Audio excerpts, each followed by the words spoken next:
सभी स्टूडेंट्स का एक बार फिर से स्वागत है आपकी अपने channel English with MK sir class में। आज की वीडियो में हम लाए हैं क्लास 9 के बच्चों के लिए most important topic central idea. Poetry का पहला चैप्टर पिछली वीडियो में हमने जबरदस्त तरीके से एक्सप्लेनेशन किया था, पूर्ण हिंदी व्याख्या किया था, जिसका नाम था द रोड नॉट टेकन। ठीक है, कंपोज्ड बाय रॉबर्ट फ्रॉस्ट। आज की इस पोएम में हम सेंट्रल आइडिया पूरा हिंदी में एक्सप्लेन करके आपको बताएंगे। और मैं बता दूं डियर स्टूडेंट्स, अगर आप क्लास 9 के स्टूडेंट्स हैं एंड 9 to 12 में कोई भी अगर आप स्टूडेंट्स हैं, अगर आप इंग्लिश में बेस्ट लाना चाहते हैं तो सभी लोग English with MK sir class के साथ जुड़े। आज की इस वीडियो में हम बताएंगे ये आपको कि सेंट्रल आइडिया पहली बार इसका होता क्या है और कैसे एक्सप्लेन करके आपको हम कहानी बताएंगे। और ये कहानी जब आप सुनोगे ना तो खुद से आप लिख सकते हो। वीडियो इंपॉर्टेंट होगी, चैनल पर नया है तो सब्सक्राइब करिए। The road not taken class 9 UP board NCERT pattern पर पोयम जो हमारा था उसका आज हम सेंट्रल आइडिया बात करेंगे। और सेंट्रल आइडिया प्यारे बच्चों आपका कंपलसरी हो गया है, एग्जाम में आपको लिखना ही पड़ेगा।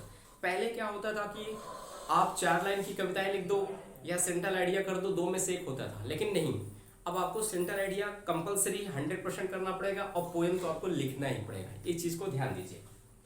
चलिए हम सेंट्रल आइडिया के बारे में देखते हैं। The central idea of the poem, इस कविता का जो सेंट्रल आइडिया है, सेंट्रल आइडिया सेंट्रल मतलब केंद्रीय जो भाव है, जो विचार है, ठीक है, द रोड नॉट टेकन, और जिसका नाम है द रोड नॉट टेकन, ऐसी सड़क जिस पर चला ना गया, कंपोज्ड बाय रॉबर्ट फ्रॉस्ट। ये हमारे एक महान कवि जिनका नाम है भाई रॉबर्ट फ्रॉस्ट के द्वारा लिखा है। हमेशा गागर में सागर भरते हैं, कम शब्दों में बहुत कुछ कहला जाते हैं। इन्वायरमेंट की चीज़ें होती हैं और ये इन्वायरमेंट से उठाते हैं और इंसानों के ऊपर दागते हैं, जो हमेशा ये बहुत अच्छी कविताएं लिखे हैं। तो रॉबर्ट फ्रॉस्ट के द्वारा रोड नॉट टेकन कंपोज किया गया, लिखा गया कविता है। इज दैट वह यह है, वन मॉर्निंग, एक सुबह, इन येलो वुड, एक सुबह रॉबर्ट फ्रॉस्ट खुद गए एंड येलो वुड, पीले जंगल में। अब पीला जंगल भाई कैसा होगा, तो जंगल में जो पेड़ पौधे होते हैं उनकी पत्तियां पीली हैं, इसकी वजह से वो पीला जंगल नजर आ रहा है।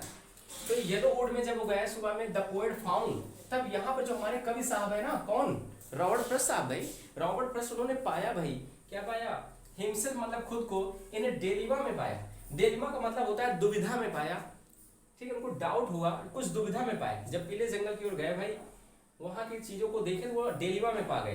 क्यों, एज ही हैड रोड, क्योंकि एक ऐसा रोड उनके पास था भाई, डिवाइडेड, जो बटा हुआ था इन टू, 2 भागों में। जैसे कोई रोड है तो रोड से 2 रोडें निकली हुई थी, एक लेफ्ट एंड राइट ऐसे गई थी भाई, ठीक है, 2 रोडें गई थी। फिर होता क्या है, जरा ध्यान समझने की कोशिश करते हैं। इन फ्रंट ऑफ, उन्हीं के सामने, इन फ्रंट ऑफ मतलब था डिरेक्शन सामने, उन्हीं के सामने जब जंगल में गए तो रॉबर्ट फ्रॉस्ट के सामने एक सड़क जो है 2 भागों में बटी हुई थी, डिवाइडेड नहीं, बटी हुई थी।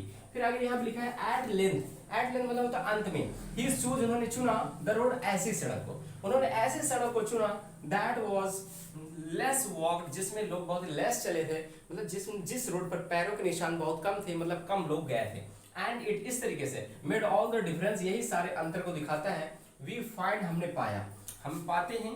अब यहाँ पे बता रहे हैं कि हम पाते हैं आवर सेल्फ मतलब अपने आप को, इन सच डिलीमा, इन सच मतलब इस तरह के, वास्तव में इस तरीके के हम डिलीमा में अपने आप को पाते हैं, कभी कभी दुविधा में पाते हैं। इन लाइफ सेवरल टाइम्स मतलब होता है अपने जीवन में अनेकों बार, सेवरल मतलब अनेकों, टाइम्स मतलब समय, ठीक है, अनेकों बार, अनेकों ऐसा समय होता है जब हम अपने आप को डिलीमा में पाते हैं, दुविधा में पाते हैं कि ऐसे करें वैसे करें, हम अपने आप को डाउट में पाते हैं। ये सभी के साथ होता है। वी हैव टू टेक, तब ये कह रहे हैं कभी we have to take decision, हमें डिसीजन लेना है, हमें निर्णय लेना है, which we should take wisely, जिसे हमें बहुत ही बुद्धिमानी के साथ जो है क्या करना है, उस निर्णय को जो है पूरा करना है, उस बहुत ही बुद्धिमानी के साथ चलाना है उस जो है डिसीजन को। इनका कहने का मतलब ये था कि हमारे लाइफ में भी कभी कभी ऐसा होता है कि हम डिलेमा में पड़ जाते हैं और समझ नहीं पाते कौन सा हम जो पैथ होता है, जो रास्ता होता है चुनूं। आप, क्योंकि जो रास्ता आप चुनेंगे भाई साहब, वही आपके फ्यूचर का निर्माण करेगी, वही से आपका भविष्य बनेगा। अच्छे रास्ते का चुनाव करेंगे तो अच्छा भविष्य बन जाएगा, गलत रास्ते का चुनाव करेंगे तो गलत भविष्य बन जाएगा। तो ये इनका कहने का मतलब हुआ, कभी कभी ऐसा चुनाव करने के लिए हम डिलेमा में हो जाते हैं, संकोच में हो जाते हैं, दुविधा में हो जाते हैं, हमें समझ नहीं आता है। तो इस तरीके से ये थी प्यारी सेंट्रल आइडिया, जो बहुत इंपॉर्टेंट है आपके लिए, आपके हाफ ईयरली एग्जाम हो या एनुअल एग्जाम हो, हमेशा ये पूछे जाएंगे आपके सेंट्रल आइडिया, ठीक है। तो ये चैप्टर इस तरीके से खत्म हो जाता है डियर स्टूडेंट्स, पहला चैप्टर पोट्री का। ऐसे ही हम आपको सारे मटेरियल्स देंगे, परेशान नहीं होना है। तो मिलते हैं नेक्स्ट वीडियो में, जय।